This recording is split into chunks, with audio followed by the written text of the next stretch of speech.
नमस्कार, अनादि टीवी के इस खास कार्यक्रम में आपका स्वागत है और मैं हूं आपके साथ ऋतु सिंह। चैत्र नवरात्र शुरू हो चुके हैं और आज चैत्र नवरात्र का चौथा दिन है।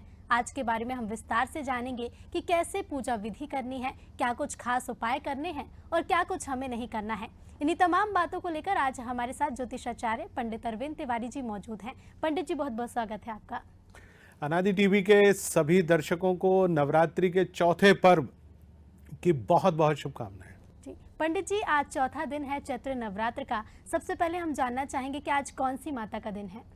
देखिए, आज नवरात्रि का चौथा दिन है और आज जैसा हम जानते हैं आज मंगलवार का दिन है जी। और आज जो चौथी माता हैं वो बहुत दिव्य स्वरूप है माँ जगतजननी का, जिनका नाम है माँ कुष्मांडा। जैसे नाम से ही हम समझ सकते हैं, कु अर्थात जिन्होंने इस पूरे ब्रह्मांड को अपनी मंद मुस्कान के साथ प्रकट किया। देखिए, माता के स्वरूप से पहले ब्रह्मांड में कोई भी किसी भी प्रकार से कोई जीवन नहीं था। जब कोई जीवन नहीं था तो सारे देवी देवताओं ने माँ से प्रार्थना की, तो माँ ने अपने इस स्वरूप में प्रकट हुई और इस पूरे ब्रह्मांड को उन्होंने अपनी मंद मुस्कुराहट से प्रकट कर दिया। माँ जगतजननी, जैसा हम सभी जानते हैं कि माँ का चौथा स्वरूप है और माँ जो है अष्टभुजी देवी हैं। जैसे हमने कल माँ चंद्रघंटा के स्वरूप की बात की थी, जिसमें माँ का स्वरूप में 10 भुजाओं वाली देवी थी, लेकिन आज माता के 8 भुजाएं हैं। जैसे हम बात करते हैं कि हमारी जो सारी दिशाएं पैदा हुई, सारे जो ग्रह पैदा हुए, सारी जो इस पृथ्वी पर इस ब्रह्मांड में जो भी जिस प्रकार के जीव जंतु पेड़ पौधे इत्यादि सभी पैदा हुए, तो वो सिर्फ और सिर्फ माँ कुष्मांडा की उस मंद हंसी के कारण प्रकट हुए। माँ का स्वरूप इतना तेजस्वी है कि उनके स्वरूप के सम्मुख जाने की कल्पना भी नहीं हम लोग कर सकते हैं।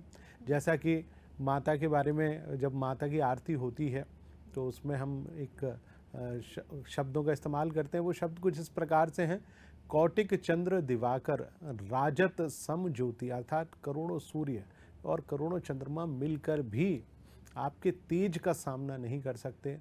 तो ऐसी माँ कुष्मांडा है। आज चौथे दिन माँ कुष्मांडा की हम पूजा अर्चना करेंगे। माँ कुष्मांडा अपने सभी भक्तों को, देखिए, आत्मविश्वास, आज का दौर कंपटीशन का दौर है, आज का दौर प्रतियोगिता का दौर है। आज छोटा बच्चे से लेकर बड़े बालक तक, या जो लोग अपने जीवन के अंतिम अवसर में भी घूम रहे हैं, उन सभी को शक्ति देने का काम केवल और केवल माँ कुष्मांडा करती हैं। न केवल वो शक्ति देती हैं, अपितु बुद्धि देती हैं, आत्मविश्वास देती हैं और हर कार्य में सफलता प्रदान करती हैं। तो ऐसी माँ कुष्मांडा की आज चौथे दिन हम लोग पूजा अर्चना करेंगे। तो आइए हम सारे लोग मिलकर मनाते हैं माँ कुष्मांडा को। जी बिल्कुल पंडित जी, माँ शक्ति तो देती ही हैं, साथ ही साथ सफलता का मंत्र भी देती हैं। क्या मुहूर्त होगा आज का, कौन सा शुभ मुहूर्त है जब पूजा करनी चाहिए, पूजा विधि करनी चाहिए? बिल्कुल, देखिए, आज प्रातःकाल चूँकि हमारा प्रोग्राम आ रहा है, आप इसके बाद भी पूजा कर सकते हैं।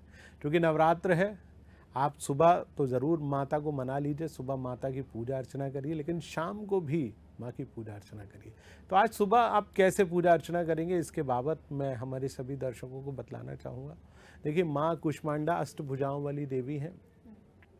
तो आपके पास यदि कोई, आपने पहले दिन माता को स्थापित कर दिया है तो बिल्कुल ठीक है, और अभी तक आपने यदि माँ को विधि पूर्वक स्थापित नहीं किया है तो कोई बात नहीं, आप आज भी कर सकते हैं। पूरे 9 दिन माता के हैं, तो माता के उन सारे 9 दिनों में हमको माँ को कभी भी स्थापित कर सकते हैं।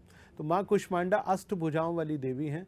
तो आपके पास माँ कुष्मांडा का कोई फोटो है या चित्र है, या आपके पास उनका कोई विग्रह है, विग्रह में होते हैं मिट्टी की प्रतिमा है, माँ की धातु निर्मित प्रतिमा है। धातु कई प्रकार की होती हैं, स्वर्ण है, चांदी है, पीतल है, तांबा है, स्टील है।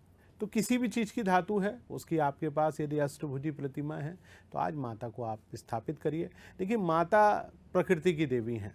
इस पूरे प्रकृति और ब्रह्मांड में जो भी जीव जंतु हैं सब माँ की कृपा से पैदा हुए हैं। और प्रकृति का जो रंग है वो बहुत सुंदर सा रंग होता है, हरा रंग। तो माँ को जो सबसे ज़्यादा पसंद है आज वो हरा रंग है। तो आपको आज हरे रंग की चीज़ों का समावेश अपनी पूजा में करना है। माँ को हरे रंग की साड़ी पसंद है, हरे रंग की चूनर उनको पसंद है, हरे रंग का फल उनको पसंद है। आप देखिए कि नवमी के दिन, अष्टमी के दिन या सप्तमी के दिन हम जिस काशी फल या जिस कद्दू फल या जिसकी भी हम बलि देते हैं तो वो भी कुष्मांड ही होता है। तो आज के दिन आप लेकर आ जाइए माँ को चढ़ाने के लिए। तो आज चौथे दिन प्रातःकाल आप कुष्मांड खरीद लाइए। नहीं भी हो तो आप हरे रंग का नींबू भी ले सकते हैं। हरे रंग का कोई भी फल आप ज़रूर लीजिएगा, चूँकि प्रकृति प्रदत्त वो फल है, उस फल को आप ज़रूर लीजिएगा ताकि आप माँ को प्रसन्न कर सकें। माँ को बिल्व पत्र भी आज चढ़ाया जाता है, तो आप अपनी पूजा में, अपने नैवेद्य में बिल्व पत्र भी लीजिए। उसके साथ साथ आप हरे रंग की भाजी भी थोड़ी सी ले लीजिए। माँ एक प्रकार से शाकंभरी भी हैं, तो आप कोई भी शाक सब्जी जो है वो भी आप ले सकते हैं। माँ को आज आप उनकी पूजा में पान का एक बीड़ा भी लगवा के आइए। जैसे हम पान जो खाते हैं तो बढ़िया पान का बीड़ा, सुगंधित बीड़ा आप ज़रूर लगवा लीजिए। पूजा में लाल गुड़हल का फूल या पीला फूल या जो भी पुष्प माता का मिले आप वो ज़रूर लीजिए, लेकिन कोशिश करिए कि आपको बिल्व पत्र ज़रूर लेना है। तो आप अपनी थाली में सारी सामग्री इकट्ठा कर लीजिए। हल्दी, पाउडर, गुलाल, चंदन, रक्त चंदन ही माता को चढ़ाना है, लेकिन माता को पीला चंदन भी चढ़ा सकते हैं। तो आप पीला चंदन भी रखिए, पीला केसर भी रखिए। साथ में सारी सामग्रियाँ जैसे मैंने आपको बताया, बिल्व पत्र है, पान का पत्ता है। आज माता को आसन देने के लिए आपको केले के पत्ते का भी इस्तेमाल कर सकते हैं। तो आप चाहें तो केले का पत्ता भी ले लीजिए। सबसे पहले आप क्या करें, माता को स्थापित करने के लिए आप आज जो पटा है, लकड़ी का पटा, आम की लकड़ी का हो या किसी भी लकड़ी का पटा हो, उसको ले लीजिए। पहले साफ स्वच्छ करके उसको आप अपने पास रख लीजिए। आप जहाँ जिस स्थान पर बिठाना चाहते हैं वहाँ पर उस पटे को रख दीजिए। उस जगह या उस स्थान को थोड़ा शुद्ध कर लीजिए और वहाँ पर एक स्वास्तिक का चिन्ह बना लीजिए। उसके ऊपर थोड़े से अक्षत या चावल रख लीजिए, फिर पटा रखिए। तदुपरांत उसके ऊपर केले का पत्ता रखिए और केले के पत्ते के उपरांत उस पर हरे रंग का वस्त्र बिछा दीजिए। तो ये तो आपको इतना तो आपने बिछा लिया। अब आपको क्या करना है, माँ जगत जननी को पंचोपचार से स्नान कराना है। तो मैंने आपको बताया कि आपके पास यदि धातु का विग्रह है तो आप उसको ले लीजिए और पंचोपचार दूध, दही, घी, शहद और शक्कर से आप माँ जगत जननी को आप स्नान कराइए। तो सबसे पहले शुद्ध गंगा जल से, यमुना जल से, नर्मदा जल से, जो भी शुद्ध जल है, और कोई जल नहीं है तो शुद्ध जल में थोड़ा सा आप तुलसी का पत्र डाल लीजिए। परंतु ध्यान रखें, माता को तुलसी का पत्र नहीं चढ़ाना है, क्योंकि माँ को तुलसी का पत्र नहीं चढ़ाया जाता। तो आप पत्र को निकाल लीजिए, उससे स्नान करा लीजिए। फिर सबसे पहले आप दूध से स्नान कराइए, फिर दही से स्नान कराइए, फिर घी से स्नान कराइए, फिर शक्कर से स्नान कराइए, तदुपरांत शहद से स्नान कराइए और सबके बाद पुनः शुद्धोदक से स्नान कराकर माँ जगत जननी को उनके स्थान पर विराजमान कर दीजिए। जो हमने लकड़ी के पटे के ऊपर हरे रंग का वस्त्र बिछा कर रखा हुआ है वहाँ स्नान कराइए। अब माँ को आप थोड़ा सा रक्त चंदन, चूँकि माँ विवाहित स्वरूप में है, तो आप रक्त चंदन माता को लगाइए, मस्तक पर थोड़ा सा अक्षत लगा दीजिए। और मैंने आज आपको कहा था कि माँ को हरे रंग का चूनर पसंद है, प्रकृति की देवी हैं, तो आज आप हरे रंग की चूनर माता को चढ़ा दीजिए। नहीं भी मिले तो लाल रंग का चूनर चढ़ा दीजिए, जो सहज रूप में हो। लेकिन हरे रंग का ये बहुत सारे बाज़ार में हरे रंग के ब्लाउज़ का पीस भी मिल जाता है, तो आप उसको भी लाकर माँ को चढ़ा सकते हैं, या हरे रंग की साड़ी भी आप चढ़ा सकते हैं। जो आप चढ़ा सकते हैं वो आज जरूर चढ़ाई, केवल यही माँ का स्वरूप है। देखिए, हम ब्रह्मचारिणी और माता महागौरी में श्वेत रंग के वस्त्रों का इस्तेमाल करते हैं, और आज चूँकि प्रकृति प्रदत्त देवी हैं माँ कुष्मांडा, तो आप उनको चढ़ाएंगे हरे रंग का वस्त्र। तो आप हरे रंग का वस्त्र चढ़ाइए। माता को भोग के रूप में जो सबसे ज़्यादा चीज़ पसंद है वो है मालपुआ। आपने देखा होगा मालपुआ बनाया जाता है, मालपुआ ले लें। नहीं मिले तो कोई बात नहीं, आप हलवे का भी भोग लगा सकते हैं। माँ को हलवा भी बहुत पसंद है। यदि वो भी सहज रूप से ना बन पाए, चूँकि बहुत सारी महिलाएं, बहुत सारी बिटियाएं कार्य से जुड़ी होती हैं, आज कामकाज का दिन है, नहीं हो पा रहा है, तो आप घर में हमेशा शुद्ध घी मौजूद होता है हर घर में, तो थोड़ा सा शुद्ध घी का भोग भी लगा सकते हैं आप। तो आप शुद्ध घी का भोग लगाइए और माता को मनाने की कोशिश करिए।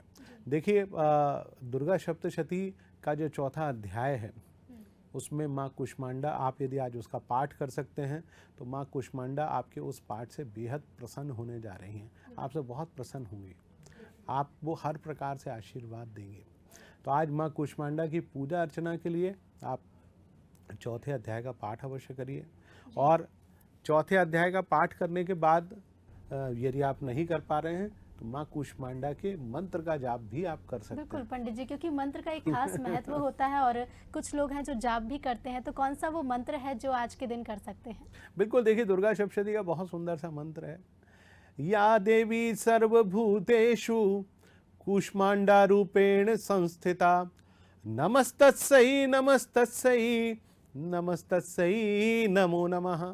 तो माँ कुष्मांडा के स्वरूप को आप मना लीजिए। या दूसरा, या देवी सर्वभूतेषु सृष्टि रूपेण संस्थिता, नमस्तस्यै नमस्तस्यै नमस्तस्यै नमो नमः। अर्थात वो देवी जिसने सृष्टि को सृजन किया है, तो उस देवी का हम बारंबार, उस देवी को बारंबार नमस्कार करते हैं, उनकी प्रार्थना करते हैं, उनकी पूजा अर्चना करते हैं। यदि ये मंत्र भी आप नहीं कर पाए तो एक और साधारण सा मंत्र हमारे जो गुणीजन जो हमारे इस प्रोग्राम को सुन रहे हैं उन सबको सुनाते हैं। ओम कुष्मांडा देव्यै नमः। तो आप इस मंत्र का भी जाप कर सकते हैं। ये मंत्र का जाप करने से भी आपको लाभ की प्राप्ति होगी, तो आप वो भी कर सकते हैं, तो आप उसको कर लीजिए, उससे भी आपको लाभ मिलेगा।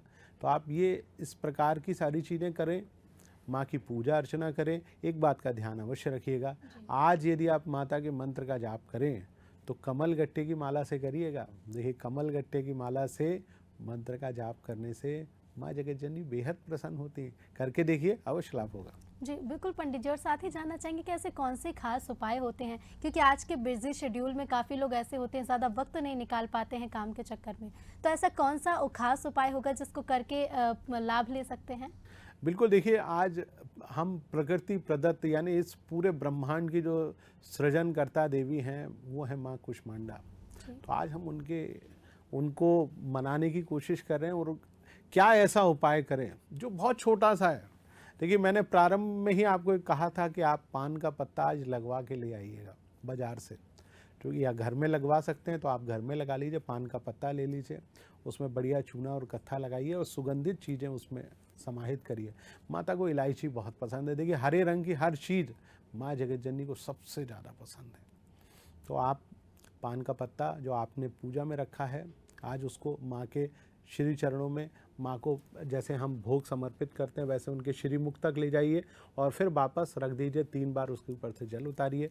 यदि पान का पत्ता आपको नहीं मिल पा रहा है तो आपके घर में इलायची ज़रूर होगी, हर घर में होती है इलायची। तो आज 5 इलायची, 4 इलायची, जिस संख्या में आपके पास हो, लेकिन 4 से कम नहीं होना चाहिए, क्योंकि आज माँ का स्वरूप चौथा स्वरूप है। तो आज 4 इलायची माँ जगत जननी को चढ़ा दीजिए। जी बिल्कुल पंडित जी, बेहद ही खास उपाय आप हमारे दर्शकों तक पहुंचा रहे हैं। साथ ही जानना चाहेंगे, भक्तों के मन में लालसा रहती है कि किस तरह के लाभ प्राप्त हो सकते हैं। जैसे परीक्षार्थी होते हैं, पूजा करते हैं क्योंकि वो चाहते हैं कि परीक्षा में वो सफल हो, तो माँ की उपासना के क्या क्या लाभ हो सकते हैं? बहुत सुंदर सा आपने प्रश्न पूछा। देखिए परीक्षा का काल है और माँ कुष्मांडा जो है वो 2 ग्रहों की अधिष्ठात्री देवी हैं। सबसे पहला ग्रह बुध ग्रह, बुद्धि का जो देने वाला ग्रह है। छात्रों, परीक्षार्थियों के लिए या जो भी शिक्षा या वाणी से जुड़े हुए काम करते हैं, हम और आप जो कि टेलीविज़न पर बैठे हुए हैं या जो पत्रकारिता से जुड़े हुए कार्यों को करते हैं, शिक्षा के क्षेत्रों से जुड़े हुए हैं, कंपटीशन आप दे रहे हैं, तो उसमें बुध ग्रह का मजबूत होना बेहद आवश्यक है। तो आपको बुध ग्रह को मनाना है तो आप क्या करें आज के दिन? देखिए बहुत सुंदर सा उपाय बता रहा हूँ बुध ग्रह को मनाने के लिए। तो आज के दिन देखिए आपने पूजा पाठ में शहद आपने ज़रूर रखी होगी, और नहीं भी है तो आज शहद की एक शीशी आप ज़रूर ले आइए। शाम के समय आप एक छोटा सा प्रयोग हमारे दर्शकों को बता रहा हूँ।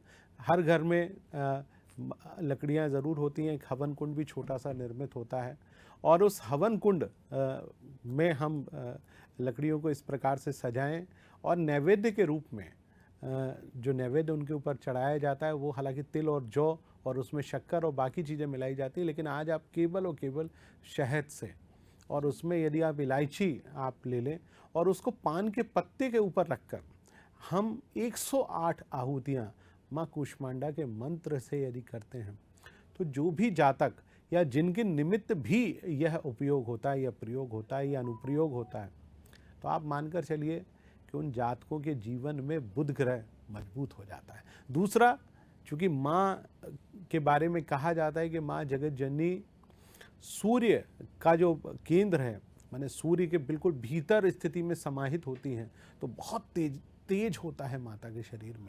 तो आप अपने जीवन में यश, मान, सम्मान और प्रतिष्ठा प्राप्त करना चाहते हैं, अपनी कुंडली में सूर्य ग्रह को मजबूत करना चाहते हैं, क्योंकि सूर्य ग्रह वह ग्रह होता है जो आपकी कुंडली में पितृदोष पैदा करता है। संतान उत्पत्ति के लिए भी सूर्य ग्रह का मजबूत होना बेहद आवश्यक है।